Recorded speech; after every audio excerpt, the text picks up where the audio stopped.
ہے۔ 80,000 کو جوش دلا کر شریعت کے نام پر لا کر ٹکرا دینا یہ آسان کام ہے، لیکن 80,000 سے یہ بیعت لینا کہ پورے شریعت پر عمل کریں گے یہ بہت مشکل ہے۔ یہی تو وجہ ہے ہمارا قافلہ اگر سست گام ہے تو کیوں ہے؟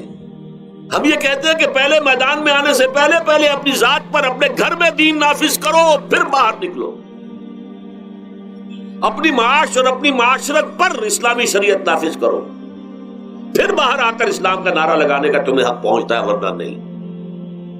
اگر تمہاری اپنی ذات پر دین نافذ نہیں، چہرے پر 12 بجے ہوئے ہو، اللہ تعالیٰ کے نبی کی سنت کا کہیں آثار دور دور تک نظر نہ آ رہے ہو، روزانہ پھاوڑا چلا رہا ہو آدمی نبی کی سنت کے اوپر شیو کر رہا ہو، اور پھر وہ کہے میں اسلام چاہتا ہوں، بھائی اللہ کے بندے پہلے ذرا یہ کمی پوری کر لے۔ اور اگر تیرے کاروبار میں کوئی حرام شے ہے، تیری معاش میں کوئی حرام شے ہے، کوئی سودی معاملہ کیا ہو، ختم کر اس کو اللہ کے بندے۔ بینک کی سروس کر رہا ہے، چھوڑ اس کو۔ اگر یہ کام کر لو، بے پردگی اختیار کی ہوئی ہے۔ اللہ نے تو پردہ سکھایا ہے، اللہ کے نبی نے پردہ سکھایا ہے، شریعت اسلامی نے پردہ رکھا ہے۔ مردوں اور عورتوں کا اختلاط پسند نہیں ہے، اس پر عمل کرو، پھر آنا میدان میں، پھر دوسروں کی غلطی جو ہے بتانا اس کو کہ یہ تم غلط کر رہے ہو، مشرف تم یہ کر رہے ہو، غلط کر رہے ہو، فلاں تم یہ کر رہے ہو، غلط کر رہے ہو، نواز شریف تم یہ کر رہے ہو، غلط کر رہے ہو۔ لیکن یہ ہے کہ اس سے پہلے اپنے اوپر، اسی لیے میں نے آپ کو بتا دیا وہ واقعہ کہ انہوں نے بتایا، بعد میں اور بھی آگے ہوں گے انشاءاللہ، مجھے امید ہے، لیکن جب میں ملا تھا تو انہوں نے کہا تھا ابھی صرف 28 آدمیوں نے بیٹھ کی۔ بہرحال عورتوں کا ایک حق ہے جو حضور نے بیان فرمایا اور قرآن مجید نے بیان کیا، عاشروہن بالمعروف۔ عورت کا اکرام ہو، بیٹی کی حیثیت سے بھی، بہن کی حیثیت سے بھی، بیوی کی حیثیت سے بھی، اور ماں کی حیثیت سے تو سمجھو کہ جنت جو ہے وہ ماں کے قدموں تلے ہے۔ الجنت تحت اقدام الامہات، فرمان ہے محمد رسول اللہ صلی اللہ علیہ وسلم کا۔ لہذا اکرام، عورت کا اکرام، عورت کی عزت، بیٹی کی حیثیت سے بھی، بہن کی حیثیت سے بھی، بیوی کی حیثیت سے بھی، اور ماں کی حیثیت سے بھی۔ عاشروہن بالمعروف، اپنی بیویوں کے ساتھ رہو بھلے طریقے پر، نیک طریقے پر، اچھے طریقے پر۔ حضور نے یہاں تک فرمایا خیارکم خیارکم لأہلیکم وانا خیرکم لأہلی۔ دیکھو مسلمانوں، اے میرے صحابیوں، تم میں سے بہتر لوگ وہ ہیں جو اپنے گھر والوں کے حق میں بہتر ہیں، نرمی کرتے ہیں۔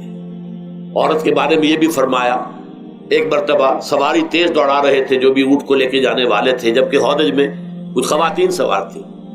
حضور نے فرمایا دیکھو نا، یہ نگینے ہیں جو سوار ہیں، ان کو زیادہ دھکے نہ لگواؤ تیز تیز اونٹ چلا کر، ان کے ساتھ نرمی ہو، ان کے ساتھ نیکی کی جائے، ان کے احساسات کا خیال رکھا جائے، ان کے ساتھ زیادتی نہ ہو، مار پیٹ کا کیا سوال، معاذ اللہ ثم معاذ اللہ۔ ان کے ساتھ جو ہے عاشروہن بالمعروف، بھلے طریقے پر گزارا کرو۔ یہاں تک فرمایا ہو سکتا ہے کہ کسی وجہ سے تمہاری بیوی جو ہے تمہاری نگاہوں سے گر جائے، اب آپ کے دل میں اتنی محبت نہیں رہی، لیکن اللہ فرماتا ہے دیکھو ہو سکتا ہے کہ اس میں کوئی پہلو ایسا ہو، تلاش کرو، کوئی پہلو ایسا ہو بہتری کا کہ جس کی وجہ سے تلاش کر کے اس کو اپنی نگاہوں میں مرکوز کر لو، تاکہ اس کے تمہارے دل میں اس کے لیے محبت دوبارہ اثر نہ ہو، اس پہلو کی وجہ سے جو تمہاری نگاہ سے اوجھل تھا۔ وہ اچھائی اس میں ہے، سیرت کی اچھائی ہے، صورت بہت اچھی نہیں ہے، اللہ نے سیرت اچھی دے دی ہے۔ جو کچھ دیا، جو اچھائی ہے، جو بھلائی ہے، اس کو تلاش کرو اور نگاہ کو وہاں پر جماؤ تاکہ تم ان کے ساتھ اچھا سلوک کر سکو۔ اس سے آگے آئیے، معاشی میدان ہے سب سے زیادہ سخت اور سب سے زیادہ کٹھن اور سب سے زیادہ ظالمانہ نظام۔ اس میں سب سے بڑا ظلم جو ہمارے پاکستان میں ہے وہ یہ زمینداری، غیر حاضر زمینداری اور یہ جاگیرداری۔ محنت کرے کسان مزدور ہاری، عیش کرے جاگیردار زمیندار، یہ اس سے بڑا ظلم اور کوئی نہیں ہو سکتا۔ اور چونکہ ہماری معیشت بنیادی طور پر زرعی معیشت ہے، ہمارا تو زیادہ تر جو آبادی کا طبقہ ہے وہ کاشتکار ہے، لہذا سب سے بڑا ظلم جو ہو رہا ہے وہ در حقیقت یہ زمینداری، غیر حاضر زمینداری اور جاگیرداری۔ اب اس میں سمجھ لیجئے اس بات کو اچھی طرح، کتنا بڑا ظلم ہے۔ ایک شخص خود شہر میں رہ رہا ہے، لاہور میں، ساری سہولتیں اسے حاصل ہیں، کتنی سہولت ہوتی ہے، ٹوٹی کھولی اور پانی آ رہا ہے. دیہات میں جا کے بیچارے کاشتکار کو وہاں ہو سکتا ہے کہیں سے دور سے پانی کھینچ کر لانا پڑتا ہو کسی کنویں سے. کہاں اسے یہ سہولت ہے کہ ٹوٹی کا کان مروڑا اور پانی حاضر. کہاں یہ سہولت ہے کہ بجلی کا بٹن اوپر سے نیچے کیا اور بکا روشن ہو گیا.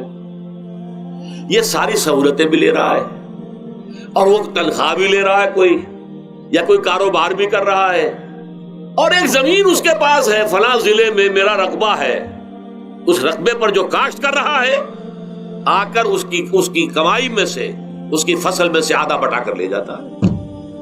کیا حق پہنچتا ہے اسے؟ یہ مزارعت جو ہمارے ہاں جس کو جائز قرار دے دیا گیا, یہ دور ملوکیت میں جائز قرار دیا گیا. بادشاہت جو ہے وہ چلتی تھی, جیسے آپ نے کن کھجورا دیکھا ہے, اس کے بہت سی ٹانگیں ہوتی ہیں. کن کھجورے کی کتنے پاؤں ہوتے ہیں؟ سینکڑوں. ایسے بادشاہوں کے یہ پاؤں ہوتے تھے. جاگیردار 3000 منصبدار, 5000 منصبدار, 20000 منصبدار, 30000 منصبدار, یہ جاگیردار. بڑے بڑے علاقے ان کے پاس ہیں. اب ظاہر بات ہے کہ وہ خود تو کاشت نہیں کر سکتے نا, انہیں تو مزارع چاہیے. لہذا مزارعت کے جائز ہونے کا فتویٰ دیا گیا. جب اسلام میں بادشاہت آ گئی, ملوکیت آ گئی اور جاگیرداری آ گئی, جو ملوکیت کے پاؤں ہیں وہ کنسلے کی طرح, کن کھجورے کی طرح اس کے پاؤں ہیں, تو وہ تو جاگیردار ہے. یہ ہے جس کی وجہ سے امام ابو حنیفہ نے کہا مزارعت حرام ہے, جس کی زمین ہے وہ کاشت کرے. یا حضور کی حدیث ہے کہ چاہے اپنے بھائی کو دے دے تو ایک دانہ لینے کا حقدار نہیں ہے.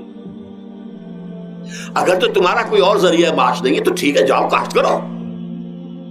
تمہارا کوئی اور ذریعہ معاش ہے, تمہارا کاروبار ہے, تمہاری دکان چل رہی ہے, تم ملازمت میں ہو, تمہیں تنخواہیں مل رہی ہے, تمہارا پروویڈنٹ فنڈ بھی جمع ہو رہا ہے, تمہیں تو تمہارے ریٹائرمنٹ کے بعد وہ پینشن بھی مل جائے گی, اور اس کے ساتھ ساتھ تم نے یہ ظلم روا رکھا ہوا. زمین اگر ہے یا تو جاؤ کاشت کرو, ورنہ یہ کہ اس زمین کو دے دو اپنے کسی بھائی کو.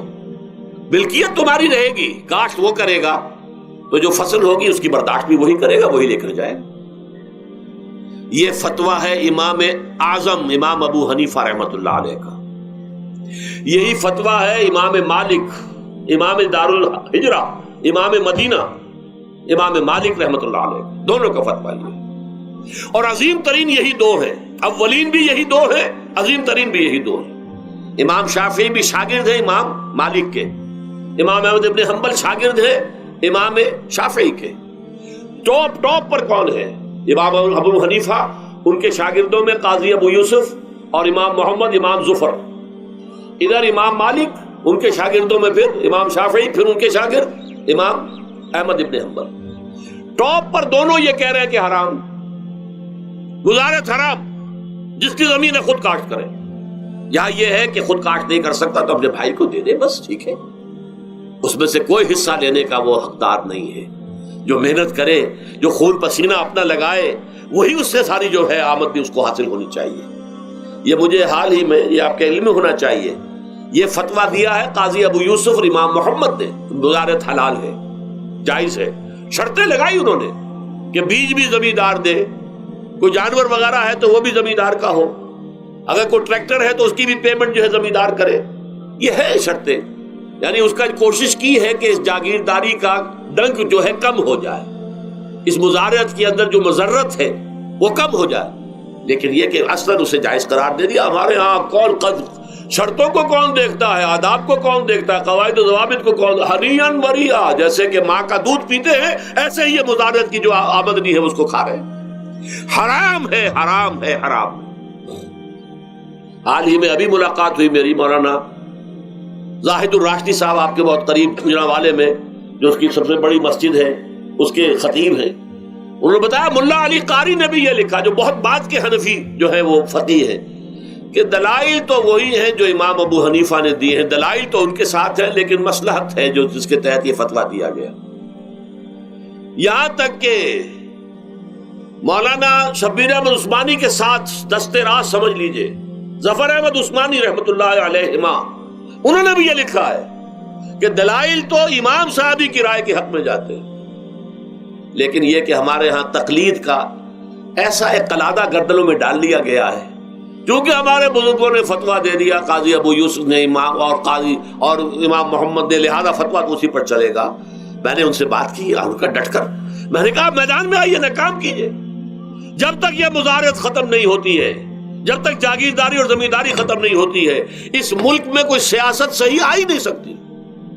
یہ سیاست تو وڈیروں کا، جاگیرداروں کا، بڑے بڑے زمینداروں کا کھیل ہے.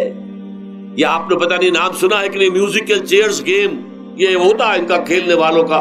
بہت زیادہ دولت والے جو ہیں ان کا کھیل ہے. ان کو کام تو کوئی کرنا نہیں ہوتا، جاگیردار ہے، اسے کو کام کرنا ہے.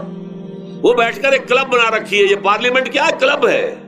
وہاں بیٹھ کے وہ اپنا وقت گزاری کرتے ہیں. یہ پوائنٹ آف آرڈر آ گیا ہے، اور یہ جو ہے ہماری حقوق جو ہے، پریولیج موشن آ گئی ہے، وہ کرتے نہیں گفتگو بیٹھ. تو یہ جان لیجئے کہ یہ ظلم کس نے کیا ہے؟ یہ خود کردہ ہے. یہ ہم نے اس نظام کو برداشت کیا ہوا ہے. جب تک ہم نہیں اٹھیں گے یہ نظام ختم نہیں ہوگا. خود کردہ کا علاج خود ہی کرنا ہوگا. یہ غلط نظام جو چلا آ رہا ہے، جب تک اس کو ہم بدلیں گے نہیں، اس کو ختم نہیں کریں گے، اس وقت تک یہ ظلم کیسے ختم ہوگا؟ اس سے آگے آئیے، ایک ہے کارخانے دار. کارخانے دار کو اور مزدور کو آپ نے چھوڑ دیا کہ باہم طے کریں. کارخانے دار کہتا ہے میں تو صاحب آپ کو 15 روپے دوں گا، کام کرنا ہے تو کریں، نہیں کرتے تو نہ کریں. آپ نے زیادہ سے زیادہ یہ کیا کہ نہیں، یہ ویج بہت کم ہے. آپ نے ایک یونین بنا لی، کچھ ہڑتال کر دی. اچھا ہڑتال کر دی، 10 دن کی ہڑتال کے بعد غریب مزدور کا تو بچہ ہو سکتا ہے بھوکا مرنے لگے. کارخانے دار کی صحت پہ کوئی اثر پڑے گا؟ اس میں لاکھوں ہیں، کروڑوں ہیں، اس کی صحت پر کوئی اثر نہیں پڑتا. لہذا یہ ظلم ہے. اس ظلم کا علاج کیا ہے؟ اگر یہ ضمانت ریاست کی طرف سے ہو، حکومت کی طرف سے، کہ اگر تمہیں تمہاری مناسب مزدوری نہیں ملتی مت کرو کام، لیکن تمہارے بچے کو بھوکا ہم نہیں مرنے دیں گے، تمہیں سبسسٹنس الاؤنس دیں گے، ان ایمپلائمنٹ الاؤنس دیں گے، ہم زکوٰۃ کا نظام قائم کریں گے جس کے تحت کے انڈر رائٹ کر دیں گے، طے کر دیں گے، لکھ دیں گے کہ ہر شہری کی بنیادی ضروریات کی کفالت ریاست کے ذمے ہے. اب اگر ایسا ہے تو ایک آدمی پاؤں جما کر بات کرے گا نا کارخانے دار کے ساتھ. ایک امپلائی جو ہے امپلائر سے بات کرے گا پاؤں جما کر، جناب آپ مجھے تنخواہ کم دے رہے ہیں، میں کام نہیں کروں گا. لیکن اب کیا ہے، جناب آپ مجھے تنخواہ کم دے رہے ہیں، میں کام نہیں کروں گا. مالک کہتے جاؤ دفعہ ہو جاؤ. پھر وہ کیا کہتا ہے، اچھا جی میں اسی تنخواہ پہ کام کروں. اس کا تو کوئی فائدہ، اسی کی جائے کہاں. وہ مارکیٹ میں تو سرمایہ داروں کا گٹھ جوڑ ہے، انہوں نے کارٹلز بنا رکھے ہیں. وہ تو ظاہر بات ہے کہ وہ ویج نہیں بڑھائیں گے، الا یہ کہ مزدور کی پوزیشن ایسی ہو کہ وہ بھی ڈٹ کر کھڑا ہو جائے. اور وہ ڈٹ کر کھڑا کب ہوگا؟ جب اس کو ضمانت ملی ہوئی ہو ریاست کی طرف سے، حکومت کی طرف سے، کہ اگر تمہارے پاس جاب نہیں ہوگا، کام نہیں ہوگا، تمہارے پاس کوئی مزدوری نہیں ہوگی، تو تمہیں اتنا وظیفہ تو ہر مہینے ملتا رہے گا جس سے تم اور تمہارے اہل و عیال جو ہے وہ کم سے کم زندہ رہ سکو. پھر کھڑے ہو کر بات کر سکتا ہے مزدور. پھر صحیح جو ہے ان کے درمیان معاہدہ ہوگا تو وہ منصفانہ ہوگا، عادلانہ ہوگا. جب تک یہ نہیں ہے، اور یہ نظام کیسے ہوگا جب تک کہ زکوٰۃ کا نظام قائم نہ کیا جائے. اب زکوٰۃ کا بھی ایک نظام تو وہ تھا جو بدنام کرنے کے لیے زکوٰۃ کو ضیاء الحق صاحب نے نافذ کیا. وہ تو بدنامی ہے، وہ تو سود کا کمیشن ہے کہ سود میں آپ کو اگر 6% ملتا تھا تو 2.5% انہوں نے کاٹ لیا، 4.5 3.5% آپ کو دے دیے. تو سود میں سے حصہ لے لیا ہے نا. سود کو حرام کرے اور زکوٰۃ پورے مال پر، سارے تجارتی اموال پر مال زکوٰۃ لے. آپ کی دکان میں جناب 10 لاکھ کا مال پڑا ہوا ہے، 2.5% کے حساب سے دے دیجئے، کتنا من اکاؤنٹ آپ کر لیجئے گا. کوئی ایک ہے اسٹاکسٹ، آپ کے گودام میں اتنا اسٹاک پڑا ہوا ہے، اتنی مالیت کا 2.5% دیجئے. تمہاری اتنی بھیڑیں بکریاں ہیں، اتنی بھیڑیں اتنی بکریاں نکال دو. جب تک کہ تمام اموال میں سے زکوٰۃ نہ لیجیے. یہ کیا کہ بینک کے اندر جو جمع ہے اس پر سے زکوٰۃ کاٹ لی. انا للہ و انا الیہ راجعون. نام اس کا زکوٰۃ رکھا ہے، اور خیرات کا ایک نظام بنا دیا. کچھ خیرات اور کچھ سیاسی جو ہے اپنا ہتھ کنڈا کہ ان کے ناظمین زکوٰۃ جو بن رہے ہیں اور زکوٰۃ کونسلیں بن رہی ہیں، وہ سب کون ہے؟ جو ہمارے سیاسی طور پر ہمارے ساتھی ہیں، ہمارے ورکرز ہیں. اور پھر جتنے غبن ہوئے ہیں اور جتنا اس کے مس اپروپریشن، سب کو معلوم ہے ہمارے معاشرے میں. آخر اگر حکومت کے جتنے محاصل ہیں وہ غبن ہوتے ہیں تو زکوٰۃ کا کیوں نہیں غبن ہوگا؟ زکوٰۃ کو آسمان سے اتری ہے، بلکہ زکوٰۃ میں سے غبن کرنا تو آسان ہے، اس لیے کہ سود میں سے کاٹا ہوا ہے. اس میں تو انسان جو ہے وہ برا بھی محسوس نہیں کرے گا کہ یہ تو سود ہے، لعنت ہے، اگر اس کو میں نے کچھ ہضم کر لیا تو کیا ہو گیا. جب تک کہ یہ دو نظام نہیں آئیں گے، اور تیسرے یہ کہ سود کے ذریعے سے جب تک کہ یہ ظلم، سود کا نتیجہ کیا نکلتا ہے؟ اصل میں ہمارے عام آدمی سمجھتے ہیں سود کہ اچھا ہے جی، کیا ہے، ایک آدمی نے پیسے جمع کرائے ہیں، اب اسے ہر مہینے اتنا پیسہ مل رہا ہے. عام آدمی بھی ہمارے ہاں یہ جو پٹھانوں والا سود ہے، یہ جو سود خور گاؤں میں بیٹھے ہوئے ہیں جو بہت بڑی شرح کے اوپر سود دیتے ہیں اور خون چوس جاتے ہیں لوگوں کا، اور ان کے کسی طریقے سے قرضے ختم، ان کو تو سبھی برا کہتے ہیں. کوئی ایک آدمی بھی آپ کو نہیں ملے گا کہ جن کے لیے کلمہ خیر کہے، ان کے لیے کسی نرمی کا یا ان کے لیے کسی بھی آسانی کا کوئی مطالبہ کرے. البتہ یہ جو بڑا سود ہے، بینک کا سود، کاروباری سود، اس کی شناخت لوگوں پر واضح نہیں ہے. یہ ایک بہت بڑے پیمانے پر یہ برائی جو ہے آپ کو انڈیویجول پر نہیں نظر آ رہی. انڈیویجول تو بظاہر سمجھتا ہے ایک فرد، بھائی ٹھیک ہے، میں جو دکان کے لیے مجھے قرض چاہیے تھا، مجھے قرض مل گیا، میں اپنا کاروبار کر رہا ہوں، تو میں جو کمائی کر رہا ہوں اس میں سے بینک کو بھی حصہ دے رہا ہوں اپنا، اس کا سود کا. اس میں کیا خرابی ہو گئی؟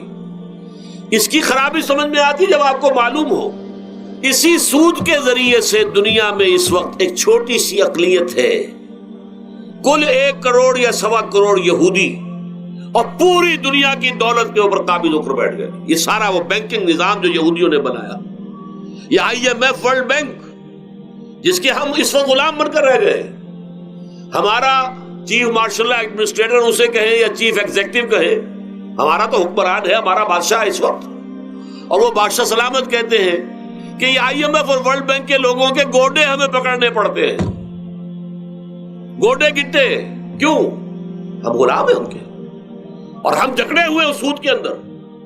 پوری دنیا کو یہودی سود خوروں نے در حقیقت اپنے شکنجے میں جو جکڑا ہے، جس طریقے سے کہ ان کو اپنے اندر ایک اپنے پورے ہتھ کنڈوں کے اندر جو باندھ کے رکھ دیا ہے، یہ سود کے ذریعے سے. اور اس کا نتیجہ کیا نکلتا ہے؟ دیکھیے، امریکہ میں کہتے بڑی جمہوریت ہے، لوگ ووٹ دیتے ہیں، لیکن حقیقت اگر لوگ جانتے ہوں کہ دیو استبداد جمہوری قبا میں پائے کو، تو سمجھتا ہے یہ آزادی کی ہے نیلم پری. ہم نے خود شاہی کو پہنایا ہے جمہوری لباس، جب ذرا آدم ہوا ہے خود شناس و خود نگر. اب امریکہ میں اصل میں کیا ہے؟ امریکہ میں کیپٹلسٹ کا نظام ہے. یہ حکومت کس کی ہے؟ سرمایہ داروں کی ہے. جو کروڑ پتی نہ ہو وہ الیکشن نہیں لڑ سکتا، اور کروڑ پتی جو ہے اپنے پیسے کی بدولت وہ صحافیوں کو خرید لے گا، ٹیلی ویژن چینلز خرید لے گا، وہ لوگوں کے ذہنوں پر چھا جائے گا، آ جائے گا. یہ گورنمنٹ آف دی کیپٹلسٹ ہے، ناٹ عوام. یہ دھوکہ ہے، فریب ہے سرمایہ داروں کا. وہاں وہ جاگیردار اس طرح کے نہیں ہے، سرمایہ دار ہے. وہاں جاگیرداری کی وہ حیثیت نہیں رہی، اس لیے کہ ان کے تحت آدمی نہیں ہوتے. وہ تو اگر بڑے بڑے رینچ ہیں، بڑے بڑے اگر فارم ہیں، تو وہاں بھی آپ کو معلوم ہے کہ چونکہ مشینوں کے ذریعے سے بوائی بھی ہو رہی ہے اور ہل بھی چل رہا ہے مشینوں سے، بوائی بھی مشینوں سے، کٹائی بھی مشینوں سے، تو زیادہ انسان کی ضرورت ہی نہیں رہی. لہذا وہ سیاسی نظام وہ نہیں ہے جو یہاں کا ہے، لیکن وہ زمیندار بھی وہاں کا کیپٹلسٹ ہے، نظام کیپٹلسٹ کا ہے. تو در حقیقت یہ ڈیموکریسی جو ہے، اس میں جو کہتے ہیں government of the people by for the people, نہیں، گورنمنٹ آف دی کیپٹلسٹ، سرمایہ دار کی حکومت ہے. اور سرمایہ دار جو ہے اس نے اپنی کلب بنائی ہوئی ہے، بیٹھا ہے، پارلیمنٹ ہے، یہ کانگریس ہے، یہ سینٹ ہے، یہ سرمایہ داروں کی کلب ہے. باقی عوام کے لیے وہاں کیا ہے؟ واقعہ یہ ہے کہ عام آدمی امریکہ کا بھی یہ ضرور ہے کہ بنیادی ضرورتیں محنت کر کے، خون پسینہ ایک کر کے اپنی وہ حاصل کر لیتا ہے، لیکن بہت نچلی سطح پر ہے. عام آدمی وہاں بھی بہت نچلی سطح پر ہے. اور ایسے لوگ ہیں معدود گنتی والے جو 40 50 بلین کا ایک چیک لکھ سکتے ہیں، وہ سب یہودی ہیں. House of Rothschilds, house of Goldsmiths, یہ سٹی بینک جو یہاں بھی آ گیا ہے اپنی ساری گندگیاں پھیلانے کے لیے، سٹی ہاؤسز اور سٹی کار، یہ کیا ہے؟ یہ جکڑ لینا ہے آپ کو. آپ کو ذرا سا دھوکہ دیا، جاؤ جی لے لیجئے کوٹھی لے لیجئے، ہم آپ کو قرض دیتے ہیں. آپ پھول گئے، اتنی بڑی کوٹھی کا میں مالک ہو گیا. اب جب اس کا قرض دینے کے چکانے کا معلوم ہوا کہ میں تو غلام ہو کر رہ گیا ہوں، جو کماؤں وہ سارا کا سارا ان کی قسط کے اندر چلا جائے گا. اور اگر خدا نہ خواستہ کہیں ڈیفالٹ کر گیا تو جتنا میں نے دیا تھا وہ بھی ہضم، اور مکان وہ ضبط کر کے اور نیلام کر دیں گے. اللہ اللہ خیر. لیکن وقتی طور پر ذرا سا دھوکہ جو ہو جاتا ہو، دیکھو اتنی بڑی کوٹھی کا میں مالک ہو گیا، دیکھو اتنی لمبی کار میرے پاس آ گئی، دیکھو فلاں شے میں نے حاصل کر لی. لیکن اس کا نتیجہ جو نکلتا ہے وہ تو وہاں والوں سے پوچھئے، جس طریقے سے کہ وہ غلام بن کر رہ جاتے ہیں، وہ مزدور بن کر رہ جاتے ہیں. جیسے بھٹوں میں آپ نے دیکھا ہے، بھٹوں میں جو مزدور ہوتے ہیں وہ بکے ہوئے ہوتے ہیں، وہ غلاموں کی طرح ہوتے ہیں. ان کو بلکہ لوگ ایک دوسرے سے خرید کر لے کر جاتے ہیں. ایک بھٹے والا آتا ہے اور دوسرے بھٹے کی جو مزدور جو غلام ہے ان کو وہ وہاں کی پیمنٹ کر کے اور لے جاتا ہے. وہ بالکل ان کے سرس کی طرح ہے، ان کے غلاموں کی طرح. یہ ساری جو میں نے آپ کے سامنے گنوائی ہے، یہ در حقیقت نوع انسانی کو جو تقسیم کیا گیا، انگریزی میں آپ کہتے ہیں ہیو اور ہیو ناٹس. قرآن نے اس کے لیے کیا لفظ استعمال کیا؟ محرومین اور مترفین. اور ان مترفین کی وجہ سے اللہ کا عذاب آتا رہا دنیا میں. ان کے گلچھرے ابھی بسنت منائی، کس نے منائی؟ یہ لکھپتی کروڑ پتی ہیں، انہوں نے عیش کیے ہیں، راتوں کو نیند حرام کی ہے لوگوں کی، یہ بسنت منا رہے ہیں. کیا ہو رہا ہے؟ در حقیقت یہ وہی ہے مترفین. سورہ بنی اسرائیل میں فرمایا جب ہم یہ فیصلہ کر لیتے ہیں وَإِذَا أَرَدْنَا أَن نُهْلِكَ قَرْيَةً أَمَرْنَا مُتْرَفِيهَا فَفَسَقُوا فِيهَا فَحَقَّ عَلَيْهَا الْقَوْلُ فَدَمَّرْنَاهَا تَدْمِيرًا. جب ہمارا فیصلہ ہوتا ہے کہ کسی بستی کو، کسی علاقے کے لوگوں کو ہلاک کر دیں، تو مترفین جو ہیں، دولت مند لوگوں کو ہم حکم دے دیتے ہیں، آزادی دے دیتے ہیں، ان کی لگام ڈھیلی کر دیتے ہیں، اس میں فسق و فجور کا بازار گرم کر دیتے ہیں. اور جب پورا فسق و فجور کا بازار گرم ہو جاتا ہے، اچانک ہماری پکڑ آتی ہے، دمرناہا تدمیرا، ہم اس کو پٹخ کر رکھ دیتے ہیں، ٹکڑے ٹکڑے کر دیتے ہیں. یہ مترفین. اور دوسری طرف محرومین. اسی طریقے سے مستضعفین اور مستکبرین. ایک طرف مستکبرین ہے، ہاٹی پیپل، جو کہ پارلیمنٹ میں جاتے ہیں، جو جاتے ہیں سینٹ کے اندر بیٹھتے ہیں، جن کا ایک طبقہ ہے، وہ ایک علیحدہ ہی ہے، ان کی سوسائٹی علیحدہ ہے، ان کے تہوار علیحدہ ہے. نیو ایئرز نائٹ پر جو کچھ یہ کرتے ہیں بدماشیاں، اس کا ذرا سا آپ کو اندازہ بہرحال دیہات کے رہنے والوں کو نہیں ہے. لاہور اور کراچی کے لوگوں سے پوچھئے کیا ہوتا ہے، اسلام آباد کے لوگوں سے پوچھئے، پشاور اور کوئٹہ کے لوگوں سے پوچھئے. یہ سب در حقیقت مستضعفین ایک طرف، مستکبرین دوسری طرف، محرومین ایک طرف اور مترفین ایک طرف. یہ سوسائٹی کو تقسیم کر کے، اور پھر تقسیم کرو اور راج کرو، ڈیوائیڈ اینڈ رول. یہ آپس میں ٹکرائیں گے، آپس میں لڑیں گے، تم ان سب کے اوپر حکومت کرو. اب ظاہر بات ہے کہ اس کا علاج میں نے عرض کیا تھا نا، کہ پہلے قسم کے دکھ تو وہ ہیں جو من جانب اللہ آتے ہیں، اس کا تو سوائے برداشت کے کوئی مادہ نہیں، کوئی اس کا اور ہمارے پاس چارہ نہیں. لیکن برداشت کا حوصلہ بڑھانے کے لیے وہ ساری باتیں ایمان کے ذریعے سے ہمیں ملتی ہیں.